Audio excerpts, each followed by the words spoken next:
3 current electricity का MCQ NCERT से। इसमें हम क्वेश्चन बोलेंगे, उसका हम ऑप्शन लिख देंगे, तुम लोग को जवाब देना। तो if a wire is stretched by 2 times, then its resistance will be 2 times, 3 times, 4 times, none, no change। बोलो, एक वायर को खींच करके उसके लंबाई का दुगना कर देते हैं तो रेजिस्टेंस कितना गुना हो जाएगा? 2 गुना, 3 गुना, 4 गुना, या कोई चेंज नहीं होगा? कौन? ए। और ए भी अंदर बोल रही है, और कोई बोलो? अनुराग, सही है कि गलत? ए नंबर एक के किस हिसाब से बोली, बताओ तो?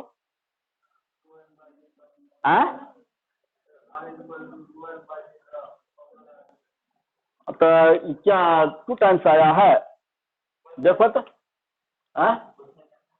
क्वेश्चन है कि एक वायर को खींच करके दुगना लंबा कर देते हैं 2 टाइम्स, इसका रेजिस्टेंस कितना गुना हो जाएगा?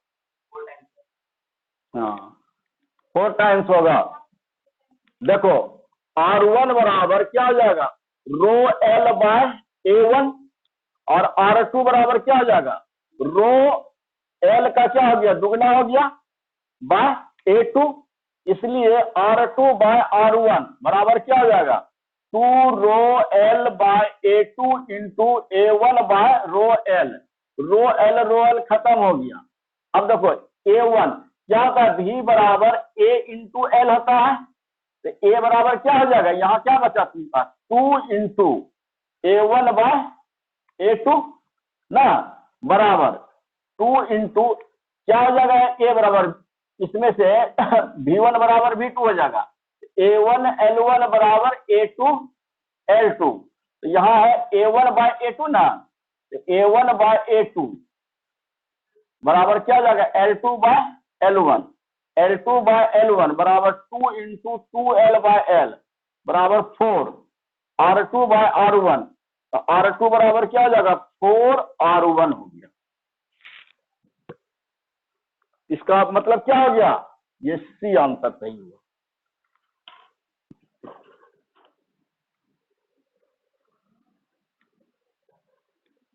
आ रहा है सानू अति में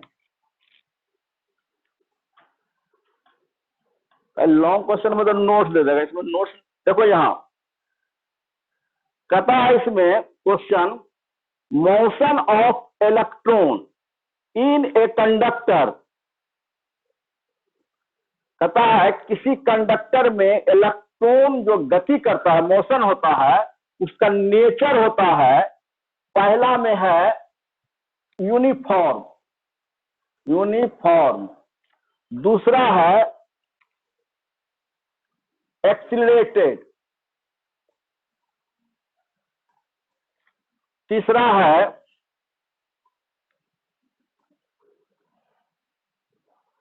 ड्रिफ्टिंग, चौथा है डिक्लेरेटेड। बोलो, सी। ठीक है, यही सी हो जाएगा। ड्रिफ्टिंग थ्योरी में पढ़ा चुके हैं।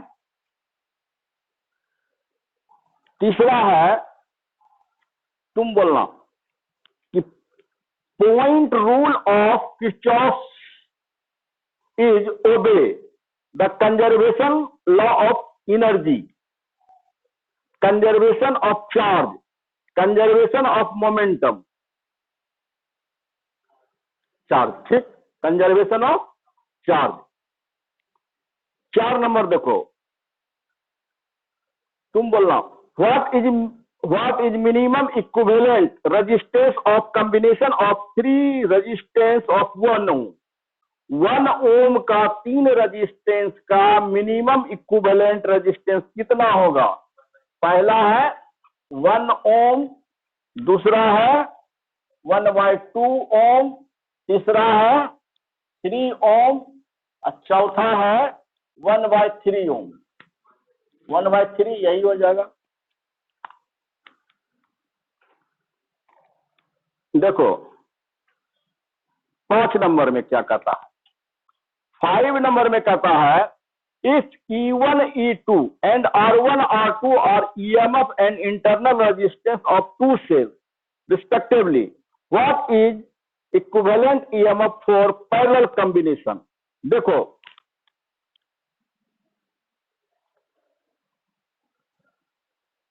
कह रहा है E1 and E2 दो सेल का ईएमएफ है, इसका इंटरनल रेजिस्टेंस R1 है, इसका इंटरनल रेजिस्टेंस R2 है। तब कहता है कि इस दोनों सेल का पैरेलल कॉम्बिनेशन हो। क्या हो? Parallel combination. For parallel combination equivalent EMF, यानी इक्विवेलेंट ईएमएफ होगा। ए नंबर में कह रहा है कि E1 R1 plus E2 R2 by R1 plus R2। B number में E1 R2 plus E2 R1 by R1 plus R2। C number में कह रहा है root under E1 into E2, इसमें है E1 प्लस E2/2। बोलो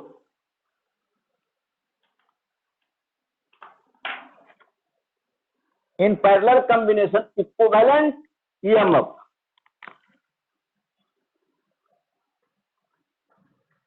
कलम कॉपी भी चला सकते हो।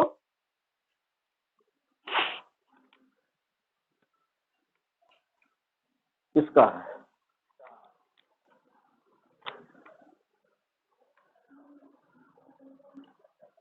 बोलो जी।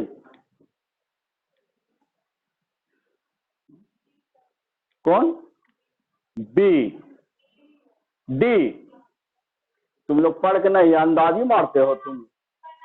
ये तो कोई सवाल ही नहीं उठता है, कि यानी एवरेज वैल्यू निकाल रहे हो? कोई फार्मूला ना इसका? तुम बताओ। देखो यहां तुम लोग देख के नहीं आया ना तो बना देता। जैसे पैरेलल कॉम्बिनेशन है तो क्या होता है ईपी बाय आरपी बराबर क्या हो जाएगा E1 bye plus E2 bye R2।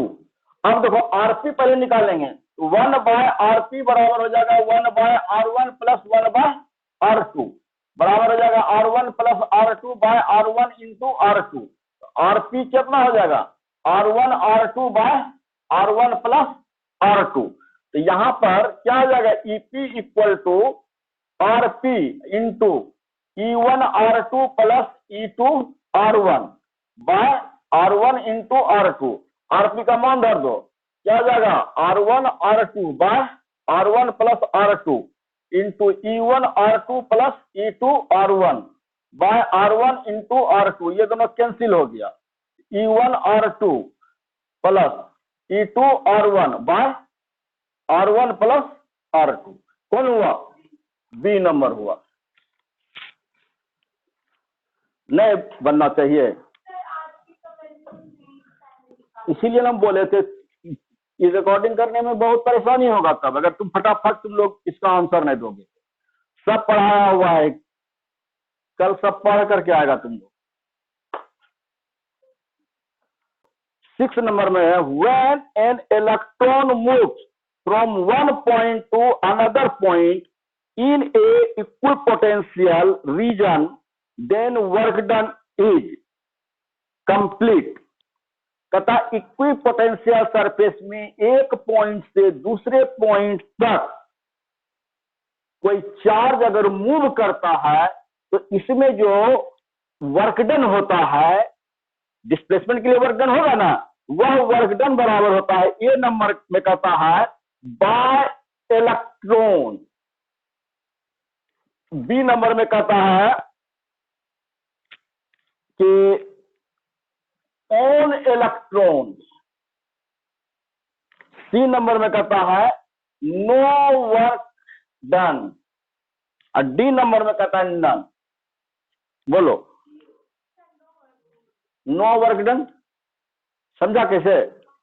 कैसे बताओ? हाँ, यानी इलेक्ट्रिक फोर्स के अगेंस्ट जो वर्क डन होता है वह होता है W बराबर क्या, यानी dV इंटू चार्ज। जब इक्वल पोटेंशियल सरफेस है तो हर पॉइंट पर पोटेंशियल इक्वल होगा, तो dV का मान क्या हो जाएगा, 0 इंटू क्यू बराबर 0। तुम कौन बोला था रे? सी। हाँ ठीक। इसमें गलती क्यों हो रहा है? इससे पहले हमने जो ऑप्शन किया है वही रहता है। और देखो 7 number, in an electric circuit algebraic sum of all current at a point is. किसी इलेक्ट्रिक करंट में किसी पॉइंट पर ऑल करंट का जो सम होता है वह ए नंबर में दिया हुआ है 0, बी नंबर में है पॉजिटिव, सी नंबर में निगेटिव और डी में इन्फिनिटी।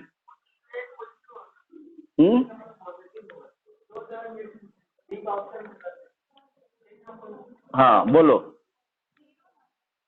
क्या होगा, बोलो तुम बताओ। किसी भी सर्किट में किसी पॉइंट पर ऑल करंट का अलजेब्रिक सम होगा, 0 होगा। एक बार में सुनो कि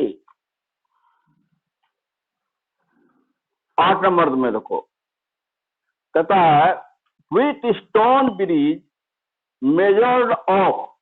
विथ स्टोन ब्रिज जो मापता है वह किस चीज को मेजरमेंट करता है? पहला number high resistance.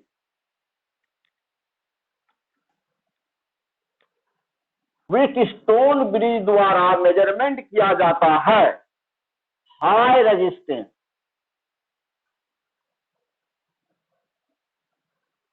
B number low resistance. कहता है बोथ, दोनों प्रकार के रेजिस्टेंस, पोटेंशियल डिफरेंस। बोलो, विथ स्टोन ब्रिज द्वारा मेजरमेंट किया जाता है लो रेजिस्टेंस, हाई रेजिस्टेंस को, लो रेजिस्टेंस को, दोनों प्रकार के रेजिस्टेंस को, पोटेंशियल डिफरेंस। सी नंबर, हाँ ठीक, दोनों प्रकार का रेजिस्टेंस। समझे? अगर हाई या केवल लो रहता तो हम थ्योरी में पढ़ाते, कुछ ने चर्चा किए ना। इसका मतलब क्या हो गया, किसी भी प्रकार के रेजिस्टेंस को। हाँ 9 नंबर में कहता है 9 number, when deflection in galvanometer obtain 0 in experiment of the potentiometer, then कह रहा है कि किसी एक्सपेरिमेंट में गैल्वेनोमीटर से, गैल्वेनोमीटर का डिफ्लेक्शन अगर 0 है, इसका मतलब है ए नंबर में किसी सर्किट में गैल्वेनोमीटर का डिफ्लेक्शन कितना बता रहा है, 0। इसका मतलब हो गया ए नंबर में current is no flow from main circuit, I is 0 in main circuit. B number में कहता है कि आई इज 0 इन गैल्वेनोमीटर। तीसरा कहता है I is 0 from both main circuit and galvanometer. ये कहता है I is 0 in potentiometer Y. बोलो। बी, क्या जी सही है?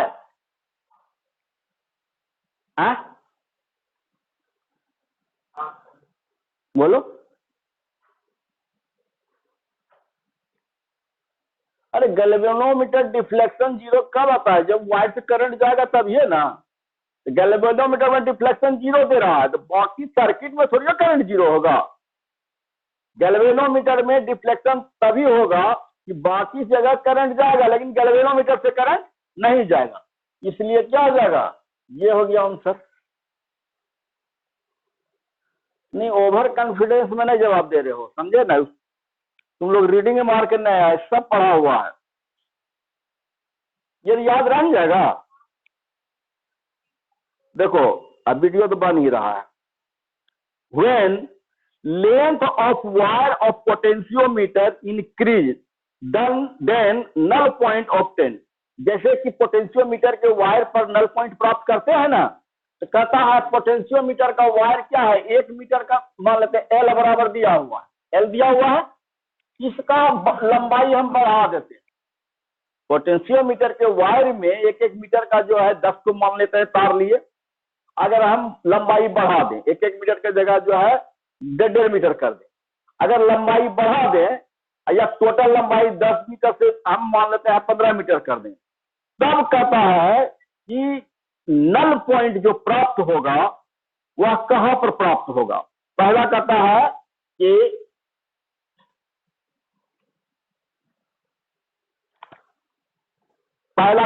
सेम लेंथ पर, on same length.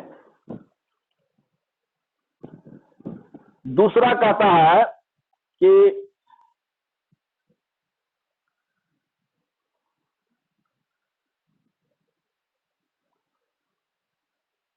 Increasing length, बढ़े हुए लंबाई पर, इंक्रीजिंग लेंथ, बढ़े हुए लंबाई पर। सी कहता है डिक्रीजिंग लेंथ, घटे हुए लंबाई पर। चौथा कहता है एट एनी लेंथ। बोलो।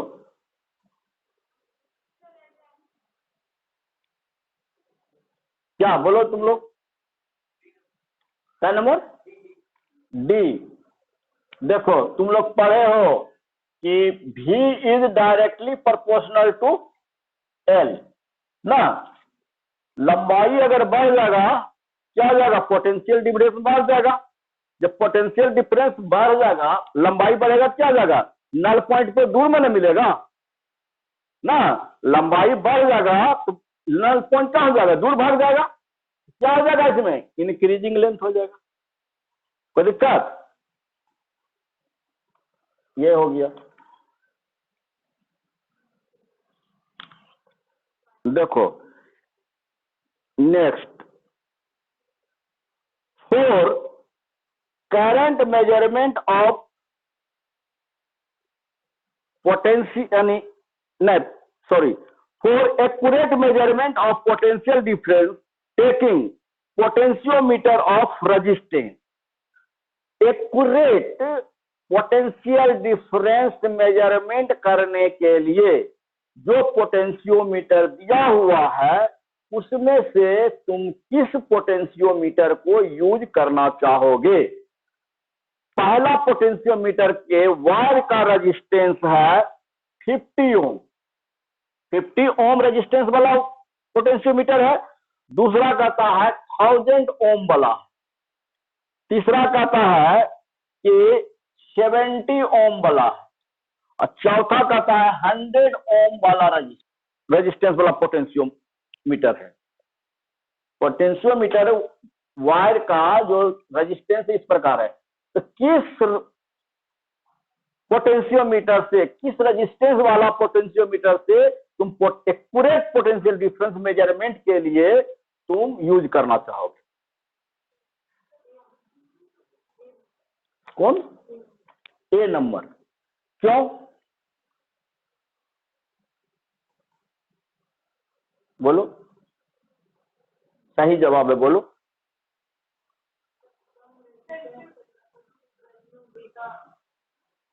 बोल, देखो, तुम पोटेंशियोमीटर से पोटेंशियल डिफरेंस का जो मेजरमेंट करते हो वह गैल्वेनोमीटर में डिफ्लेक्शन के आधार पर रीडिंग करते हो। अगर हाई रेजिस्टेंस रहेगा तो लो सेंसिटिविटी होगा, और लो रेजिस्टेंस रहेगा तो हाई सेंसिटिविटी रहेगा। तो अगर ज्यादा रेजिस्टेंस लेंगे, करंट फ्लो कराएंगे तुम कांस्टेंट करंट, तो देखते ना हो कि जब बहुत कम वोल्टेज रहेगा तो कांटा थोड़ा सा भी नहीं हिलता, तो मेजरमेंट कर सकोगे। रेजिस्टेंस कम रहेगा तो थोड़ा सा भी करंट में फुल डिफ्लेक्शन देगा, इसीलिए लो रेजिस्टेंस का पोटेंशियोमीटर क्या होगा, ज्यादा उपयुक्त होगा। अगर हाई रेजिस्टेंस के लेंगे वायर, तो तुम तो सेल का ना पोटेंशियल डिफरेंस मेजरमेंट कर रहे हो, और कुछ पोटेंशियल डिफरेंस ड्रॉप हो जाएगा क्या वायर पर, वायर भी तो कुछ पोटेंशियल डिफरेंस लेगा। मान लेते हैं सेल का पोटेंशियल डिफरेंस है 50 वोल्ट, एक मतलब कहते हैं, और वायर अधिक रेजिस्टेंस है, वो 10 वोल्ट ले लिया, तो सेल में रीडिंग कितना देगा, 40 वोल्ट देगा। वो एक्यूरेट हुआ। अगर कम रेजिस्टेंस रहेगा तो हो सकता है कि 49 वोल्ट दे, तो 50 वोल्ट के तो करीब ना हो गया, वो ज्यादा करीब हो गया। तो एक्यूरेट मेजरमेंट क्या हो जाएगा, लो रेजिस्टेंस वाले पोटेंशियोमीटर से होगा। इसका मतलब आंसर क्या हो गया, ए नंबर। देखो एक चीज, 3 साल से तुम लोग को यकीन नहीं होगा कि एमसीक्यू में, चाहे तुमको जो है सीबीएसई बोर्ड हो या बिहार बोर्ड है, एक भी नंबर गलती नहीं हुआ। कहने मतलब 100% करेक्ट करने वाला मेरे यहाँ लगभग जो है 95% स्टूडेंट रहा है। एग्जाम दे के आया है, उसका एमसीक्यू चेक किए तो 100 में 100, नंबर भी उस तरह से आया है।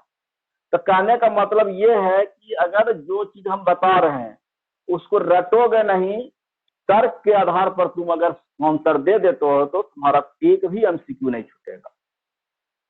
और एमसीक्यू सब सही हो गया तो गारंटी है 95% प्लस जाएगा। खास कर बिहार बोर्ड में कहा है कि 35 नंबर का है, 50% ना हो गया। इसी में जो है 35 में लोग 20 को गलती कर देता है, 15 को सही, बस 20 नंबर माइनस पर चला गया हूं। देखो कतल इसमें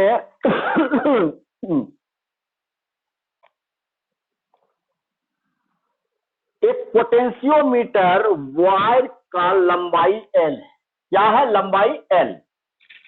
एल लेंथ वाला पोटेंशियोमीटर से, एल लेंथ यूज करते हैं, इसका मतलब एल लेंथ पर जो है पोटेंशियोमीटर जो है हमको बैलेंस पॉइंट देता है। इस पोटेंशियोमीटर से एक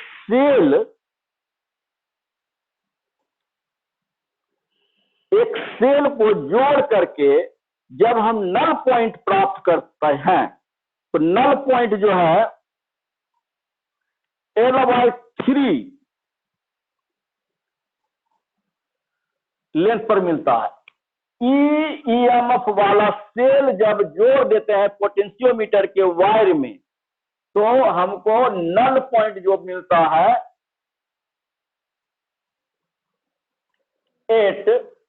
8L/3 लेंथ मिलता है। ठीक है। अब कहता है पोटेंशियोमीटर के वायर का लंबाई L/2 से इंक्रीज कर देते हैं, यानी length of potentiometer wire is increase by L/2, then what is length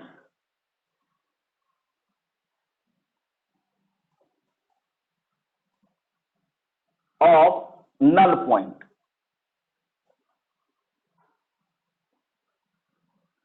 कहता L/2 लंबाई से इंक्रीज करा देते हैं पोटेंशियोमीटर को वायर को, तब कहता है कि इस सेल वही है, सेल वही है, तब कहता है नल पॉइंट कहां प्राप्त होगा। ए नंबर में कहता है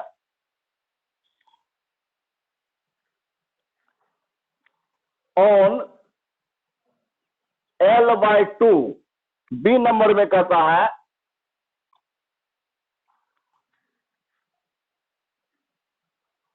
ऑन L/6, सी नंबर में कहता है ऑन 2L/3 और डी नंबर में कहता है ऑन 5L/3। बोलो,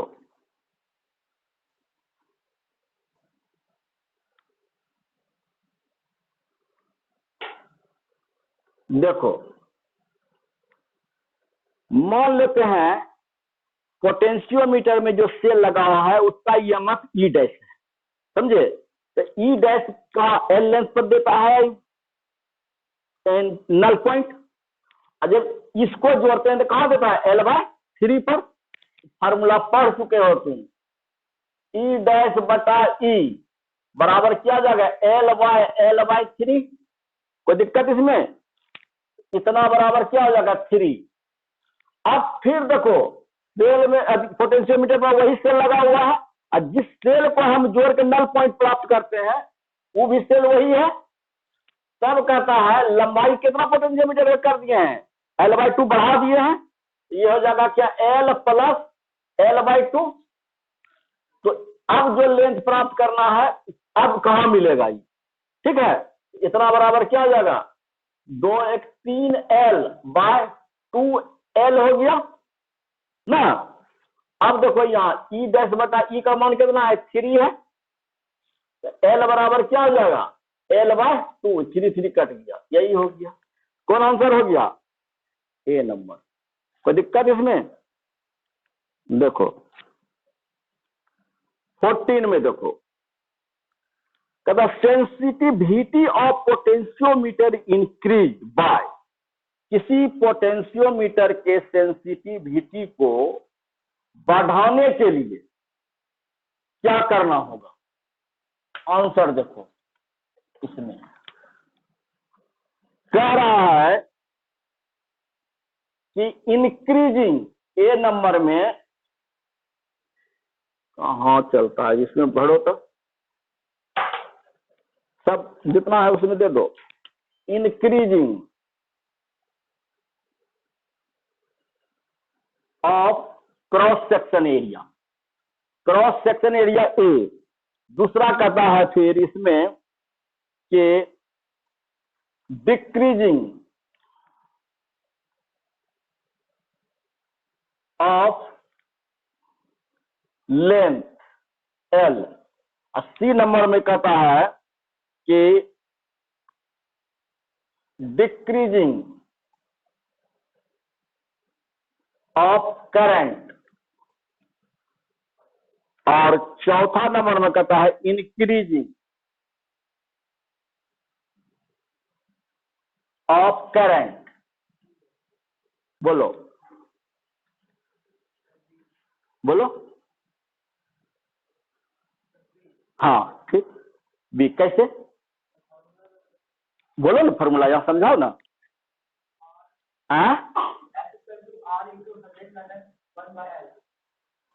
सेंसिटिविटी बता रहे हैं तो सेंसिटिविटी का वही फॉर्मूला है, बताया ना सेंसिटिविटी ऑफ पोटेंशियोमीटर। वीडियो हाँ भेज दिए थे, पढ़ाए हैं भी की 2 मिनट का लास्ट वीडियो डाले। रेसिप्रोकल ऑफ पोटेंशियल ग्रेडियंट ने बताए थे, वीडियो में है। हाँ देखो सेंसिटिविटी ऑफ पोटेंशियोमीटर बराबर 1/K, समझ गए। तो 1/K का मान V/L क्या हो जाएगा L/V। तो देखो तुमको जो है V पर तो नहीं दिया हुआ है कोई चीज, तो V को हटा के चेक कर, L बराबर क्या जाएगा V का जगह आई आर ना। अब देखो तुम कि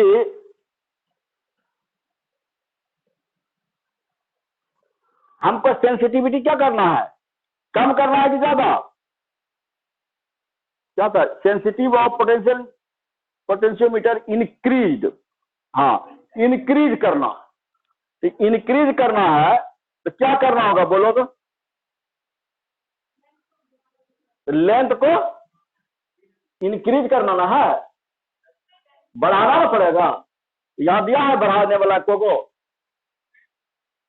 करंट डिक्रीज करेंगे, ये आंसर हो गया। आंसर इसमें लेंथ को भी बढ़ा के कर सकते हैं और आई को भी घटा के कर सकते हैं, आर को भी घटा कर, लेकिन जो ऑप्शन होगा उस हिसाब से ढूंढेंगे। तो सी हो गया ये, ठीक है।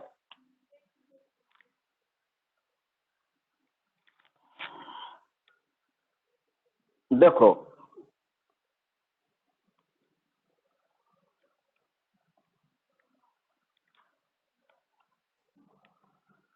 दिया इसमें, क्या इसमें, देखो 15 number question, if 3 ampere current flow between negative terminal to positive terminal of cell, किसी सेल में निगेटिव टू पॉजिटिव कितना 3 एम्पियर करंट फ्लो करा रहे हैं, तब कहता है then potential difference is 10 volt. तो इसमें पोटेंशियल डिफरेंस कितना हो जाता है 10 वोल्ट।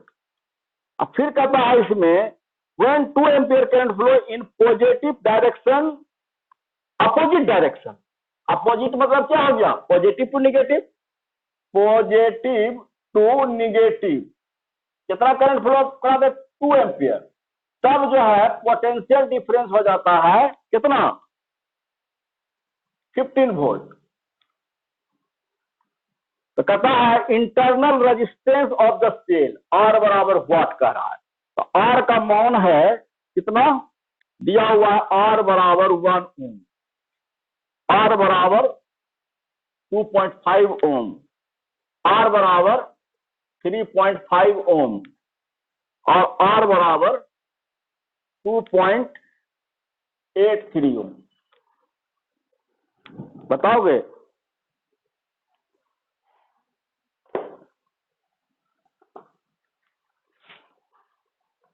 बोलो।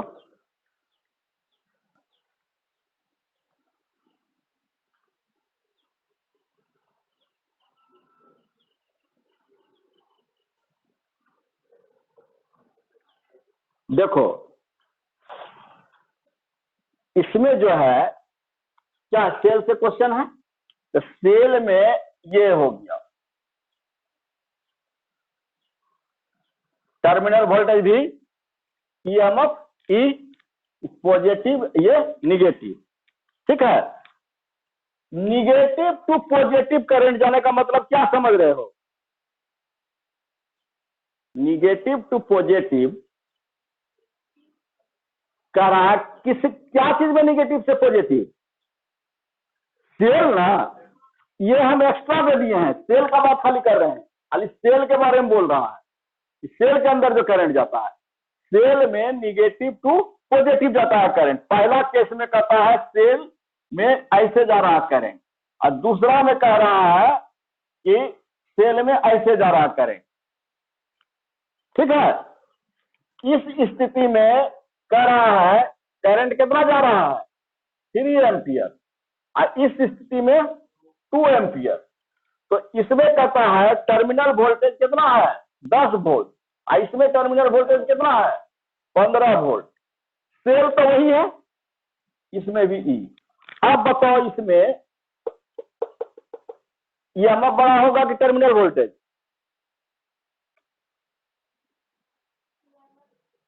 इसमें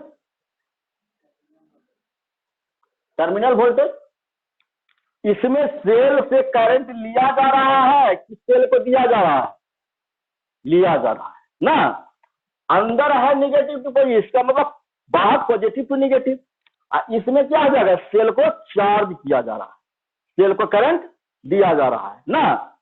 तो बताए थे ना तुमको कि इसमें कि जब सेल से करंट लेते हैं तो ईएमएफ ज्यादा और सेल को करंट देते थे ईएमएफ कम, तो पहला केस में क्या हो जाएगा, E equal to V plus I R, I का मान कितना 3, और दूसरा केस में क्या हो जाएगा, V बराबर,